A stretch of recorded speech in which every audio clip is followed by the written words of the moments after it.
사람들과 서로의 일상을 얘기하다가 보면은 꼭 어느 순간에 돈 많은 백수가 되고 싶다라는 말을 한 번쯤은 듣게 되는 것 같습니다. 여러분도 미래지향적으로 인생을 설계하다 보면 그 결론이 돈 많은 백수로 살고 싶다, 웃기지만 슬픈 현실로 끝날 때가 있지 않습니까? 이것은 오늘 우리의 삶이 결코 녹록지 않다는 것을 얘기해 주는 거죠. 치열한 경쟁 사회에서 살아남기 위해서는 누군가를 밟고 올라가야만 합니다. 더 높은 것을 위해서는 누구보다도 더 많은 경험과 그리고 시간을, 지식을 쌓아야 합니다. 그러기 위해서 더 많은 시간을 투자해야 되고, 그것이 오늘 우리의 현실이라는 거죠. 근데 그런 경쟁 사회 구조에서 결국 청년들은, 많은 사람들은 지치기 마련이고, 내 인생의 방향이 뜻대로 되지 않을 때 우리는 이룰 수 없는 헛된 소망을 한 번쯤은 품어가는 것 같습니다. 지난 목요일에는 우리 청년부에 곧 올라오게 될 후배들의 수능 시험이 있었습니다. 그리고 수능뿐만이 아니라 또 우리 공동체 안에 합격, 취업, 결혼, 성공을 목표로 해서 그 다양한 방법으로 지금까지 노력하고 있는 우리 동역자들이 있습니다. 우리가 그리스도인으로서 노력에 대한 결과를 어떻게 바라보아야 할 것이며, 그 과정 중에 우리가 절실하게 묻고 싶었던 하나님의 뜻은 무엇이었는지 우리가 오늘 본문을 통해서 함께 나누고자 합니다. 여러분이 아시는 것처럼 엘리야는 선지자였어요. 선지자는 하나님의 말씀을 있는 그대로 전하는 사람입니다. 그는 하나님의 일을 하면서 수많은 기적들을 경험했어요. 가뭄 중에 까마귀로부터 음식을 얻게 되는 것, 그리고 사르밧 과부의 아들을 살리는 놀라운 기적들을 경험하고, 뿐만 아니라 갈멜산 전투에서 대승리를 경험하는 일도 겪었습니다. 지금까지 이제 그의 사역들을 살펴보면 승승장구하고 있었거든요. 그래서 우리는 오늘 이 배경을 토대로, 이 배경을 바탕으로 오늘 본문을 마주하게 됩니다. 9절 말씀을 우리가 한 번 더 읽어보겠는데요. 9절 말씀을 함께 읽어보겠습니다. 시작. 엘리야가 그곳 굴에 들어가 거기서 머물더니 여호와의 말씀이 그에게 임하여 이르시되, 엘리야야, 내가 어찌하여 여기 있느냐. 엘리야와 하나님의 대화는 이 하나님의 질문으로 시작을 합니다. 네가 어찌하여 여기 있느냐. 이 질문이 어떤 뉘앙스로 들리세요? 하나님께서 엘리야가 어디 있는지 몰라서 하시는 질문은 아닌 것 같습니다. 그건 분명하죠.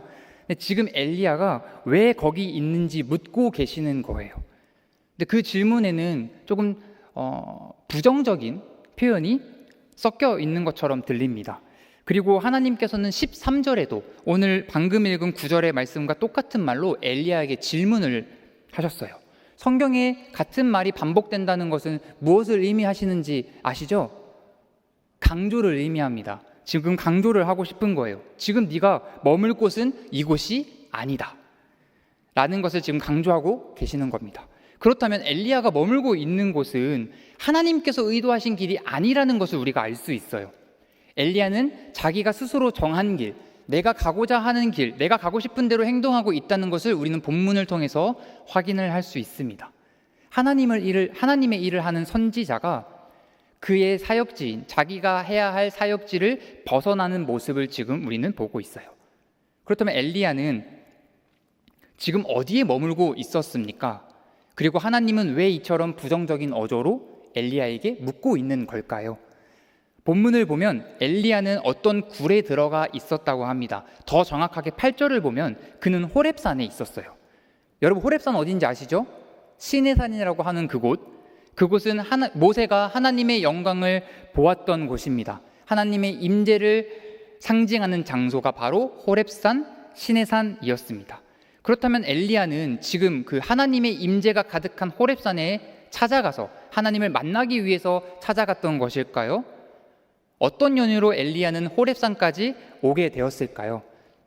우리가 읽은 그 본문 말씀 이전에 18장에서는 엘리야가 바알 선지자 450명, 아세라 선지자 400명, 총 850명과 갈멜산에서 전투를 했습니다.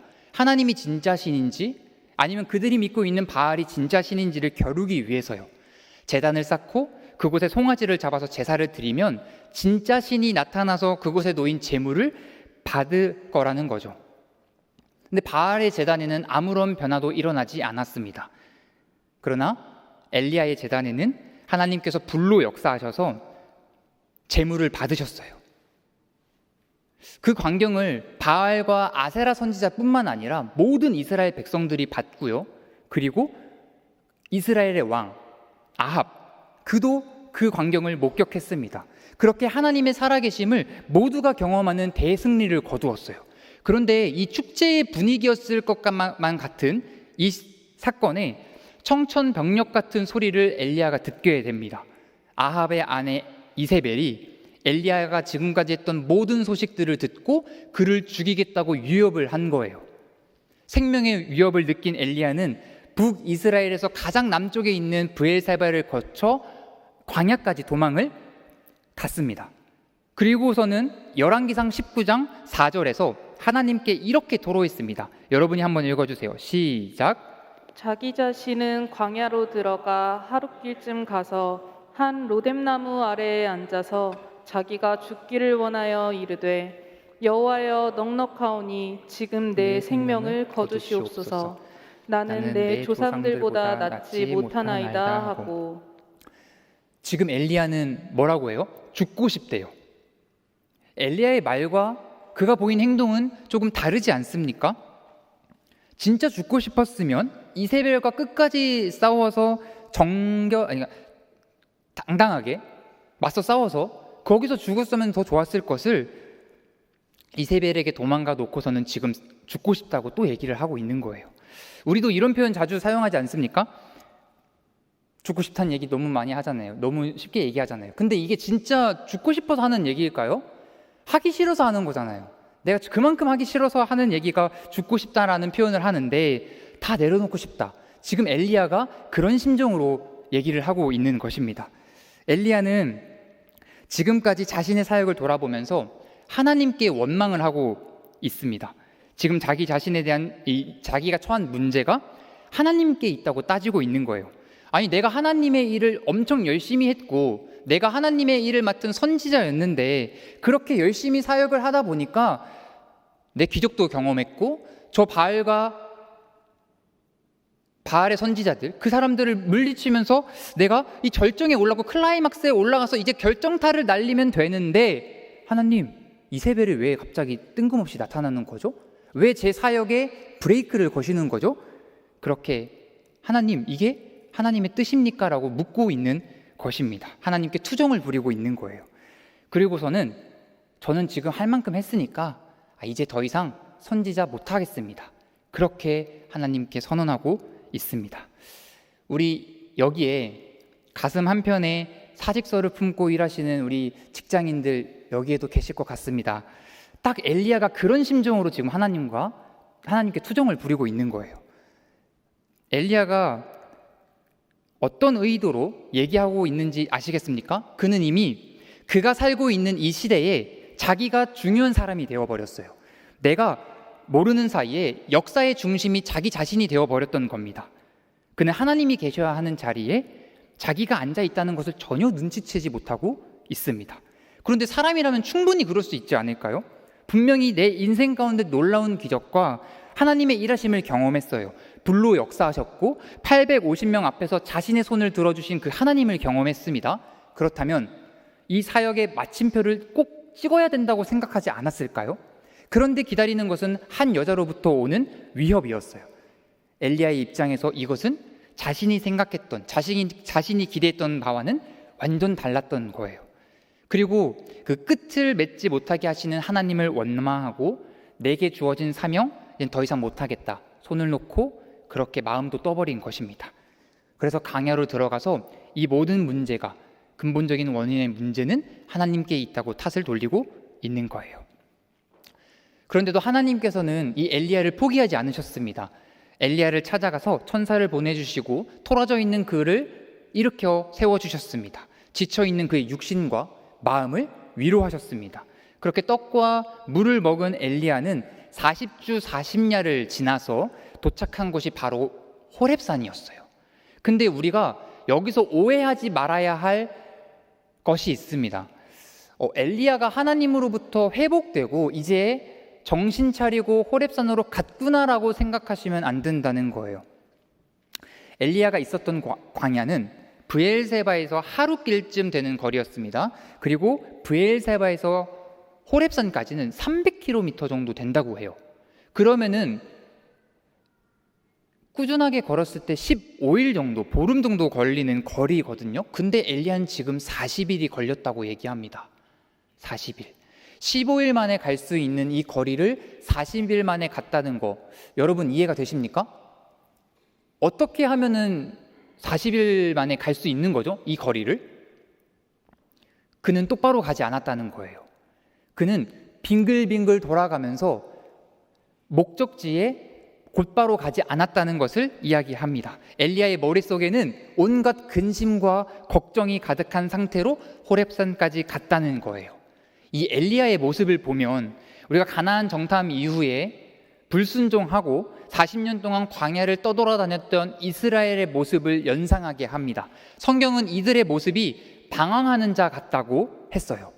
이제 그러면은 엘리야의 심정이 어땠는지 아시겠죠? 방황하고 있는 이 엘리야는 하나님의 의도와는 다른 길을 계속 가고 있었다는 것입니다. 다시 본문으로 돌아와서 하나님의 질문에 엘리야가 뭐라고 대답하는지 한번 살펴보겠습니다. 10절입니다. 10절을 읽겠습니다. 시작. 그가 대답하되 내가 만군의 하나님 여호와께 열심히 유별하오니 이는 이스라엘 자손이 주의 언약을 버리고 주의 제단을 헐며 칼로 주의 선지자들을 죽였으니오며 오직 나만 남았거늘 그들이 내 생명을 찾아 빼앗으려 하나이다. 네. 분명 하나님의 질문은 간단했거든요. 네가 어찌하여 여기 있느냐. 그런데 엘리야의 대답을 보니까 그 질문에 대한 직접적인 대답은 하지 않고 자신이 현재 상황을 어필하기 지금 바쁩니다.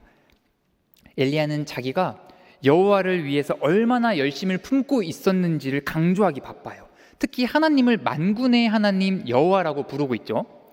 하나님은 전쟁에 능하시기 때문에 원수들을 심판하시고 그의 나라를 세우실 분이라는 사실을 확신하고 있었어요. 그래서 여호와께 열심히 유별났던 이 엘리야가 자신의 사역에서 일하실 그 하나님을 기대했을 거예요. 그런데 결과는 그렇지 않았죠. 갈멜산 전투 이후에 더 이상 역사하지 않으시는 하나님을 보고 실망을 했습니다. 그리고 그의 말은 심각하게 왜곡되어 있는 것을 우리가 볼 수 있는데, 우리 10절 말씀 한 번만 더 띄워주시겠습니까? 이 표시가 된 부분을 볼게요. 이스라엘 자손이 주의 언약을 버리고 주의 제단을 헐며 칼로 주의 선지자들을 죽였음이오며. 물론 이스라엘의 이 역사를 보면 그들이 하나님의 말씀을 잊어버리고 불순종한 것은 사실입니다. 하지만 이 갈멜산 전투에서 승리한 이후로 많은 이스라엘 백성들이 하나님 품으로 다시 돌아왔어요. 그는 하나님이시다. 그는 하나님이시다. 이렇게 두 번을 외치고 엘리야가 그 전투에서 승리했을 때 바알 선지자를 잡는 데에 동참했던 사람들이 바로 이스라엘 백성들이었습니다. 그런데 엘리야는 이스라엘 백성들이 부패했다고 지금 소개하고 있어요. 심지어 자신의 생명을 쫓고 있는 사람들이 이스라엘 백성들이라고 얘기합니다. 사실은 이세벨이 위협을 한 건데도 말이죠. 근데 자신의 처한 상황을 엄청나게 좀 과장하고 있습니다. 그리고 자신이 하나님 앞에서 유일하게 순종했고 나는 하나님 앞에서 신실한 종이었다는 것을 지금 강조하고 있어요. 여러분, 이 엘리야의 이 억울함이 우리의 기도에서도 동일하게 나타나고 있지는 않습니까? 우리가 어떤 문제를 직면할 때 하나님 앞에 나와서 우리가 기도하라고 많이 배웠어요. 그런데 우리는 내 기도 제목이 긴급하고 중요하다고 해서 일어나지도 않은 일에 대해 우리가 과장할 때가 있지는 않나요? 나의 문제를 극대화시켜서 나의 어려움 그리고 내 억울함을 하나님께 어필하고 있지는 않습니까? 엘리야가 하나님께 과장을 하면서까지 자신의 그 억울함을 호소하고 있는 것은 그가 이제는 선지자를 그만두겠다고 하는 일종의 사표 제출의 연속이었어요. 그런데요, 하나님은 그냥 우리를 그 억울함 속에서 가둬두실 분이 아니십니다.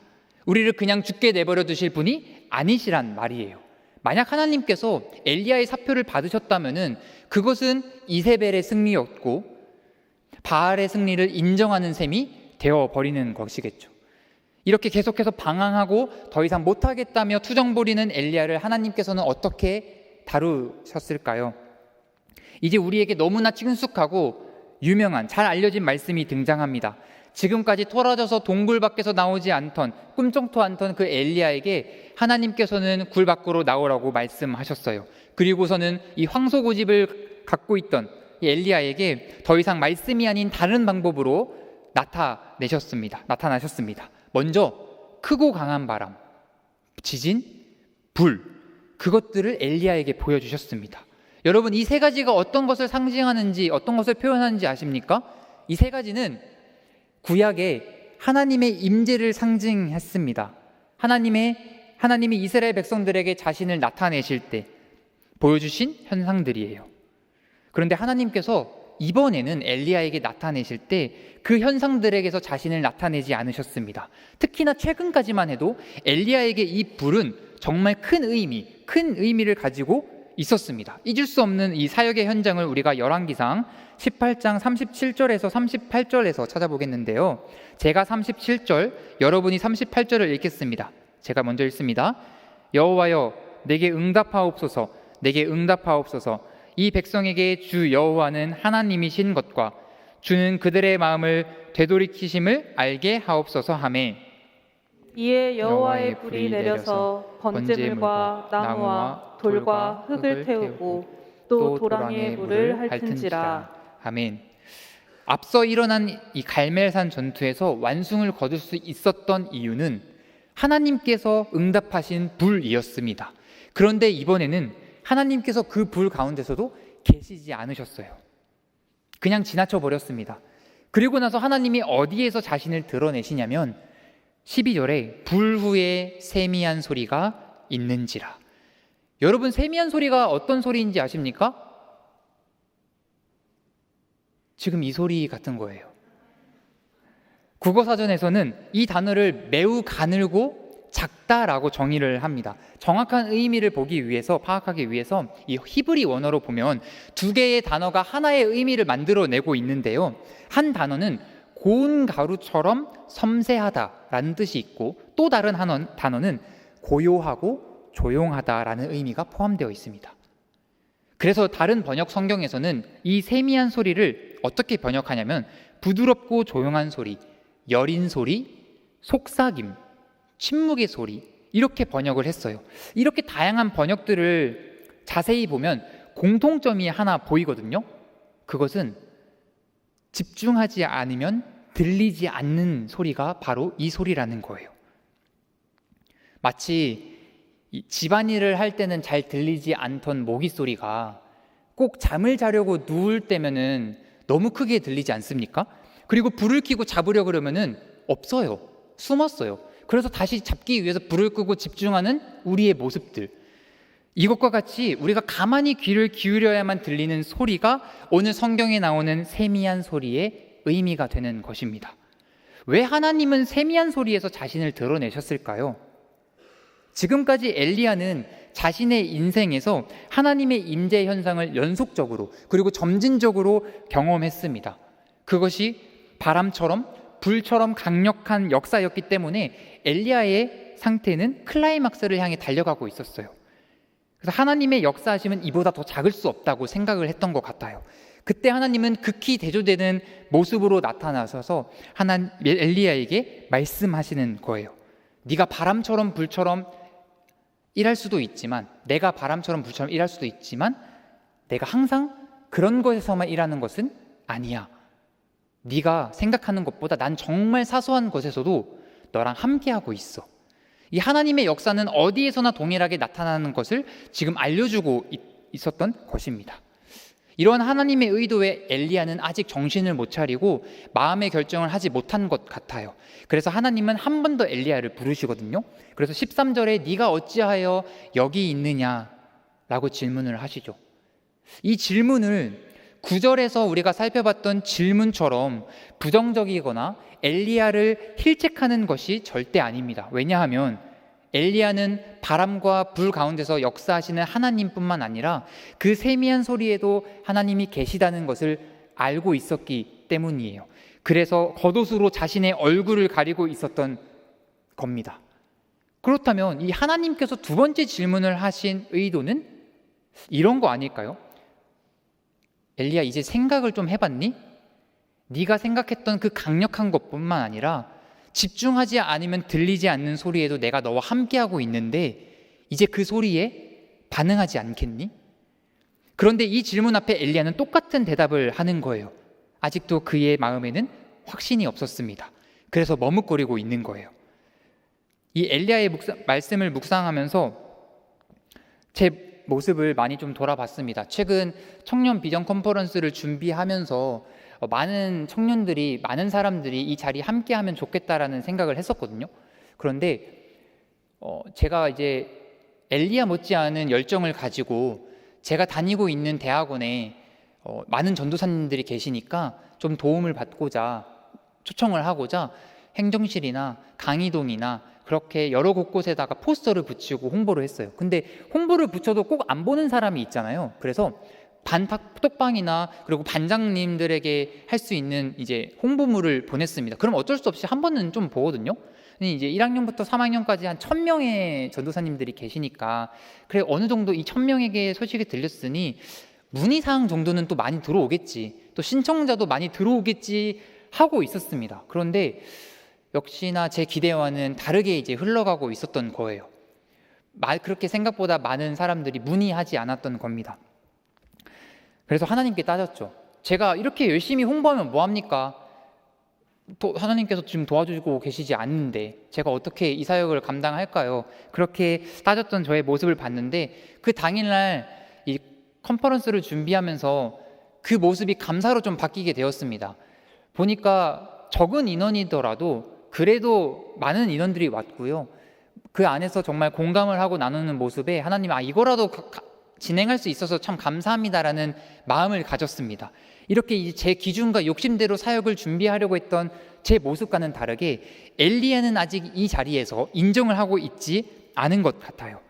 그래서 하나님은 이 주저하고 있는 엘리야에게 구체적인 사건으로 말씀을 해주셨습니다. 세 가지의 역할을 엘리야에게 부여하시죠.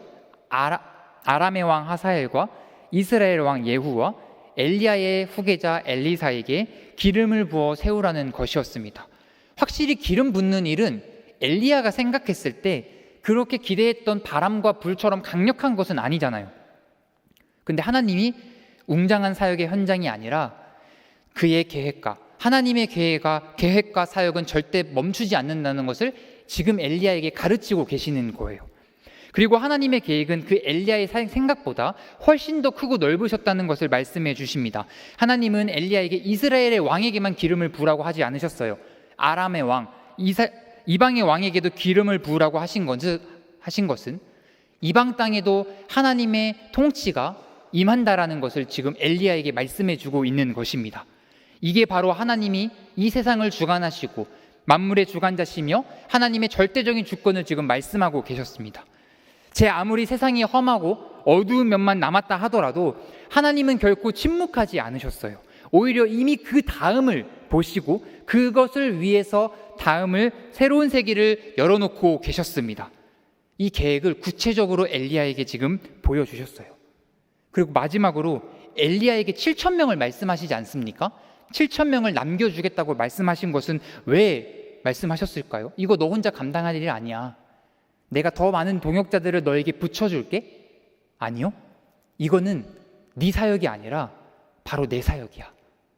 이 모든 사역은 하나님의 계획 아래서 이루어진다는 것을 지금 말씀하고 있는 것입니다. 그러니까 이제는 네 사역이라는 고집 그만 부리고 내 사역에 동참하며 따라와 줄 수 있겠니? 사소한 곳에서도 내가 너와 함께 한다는 것에 너는 만족해 줄 수 없겠니? 라고 지금 말씀을 하고 있는 것이에요.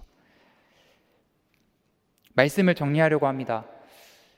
사랑하는 여러분, 무엇을 하든지 여러분이 하시는 일을 저는 적극적으로 응원하고 축복합니다. 언젠가 그 일을 통해서 하나님께서 영광 받으실 것이기 때문이에요. 그래서 우리는 결과가 실망스럽더라도 또는 내 계획대로 되지 않는다고 해서 낙심할 필요가 없습니다. 오히려 우리는 그 결과가 만족스러울수록 어느 순간 하나님께서 받으셔야 할 영광의 자리를 내가 받고 있는 것은 아닌가, 그걸 경계해야 돼요. 우리는 그리스도를 믿는 성도입니다. 우리는 하나님의 자녀이고요, 하나님의 백성이기 때문에 하나님의 뜻에 맞는 삶을 살 수 있도록 지금도 하나님께서 우리의 일거수일투족을 그렇게 간섭하고 계세요. 내가 세운 계획에 하나님이 도와주실 것을 바라지 마시고 이제는 하나님께서 이미 예배하신 그 길을 순종해 나가시길 축복합니다. 그 길은 어쩌면 협착하고 좁은 길일지도 몰라요. 하지만 갈멜산에서 대승리를 이루어서 이스라엘 백성들을 구원하는 것이 엘리야의 사역이 아니라 새로운 왕들과 자신의 후계자를 세워서 새로운 시대를 열어가시는 것이 바로 그의 사명이었던 것처럼 그 길이 하나님께서 우리를 위해 그리고 나에게 예비하신 큰 길이라는 믿음을 가지고 이번 한 주를 살아내시는 저와 여러분이 되길 예수 그리스도의 이름으로 축복합니다. 아멘.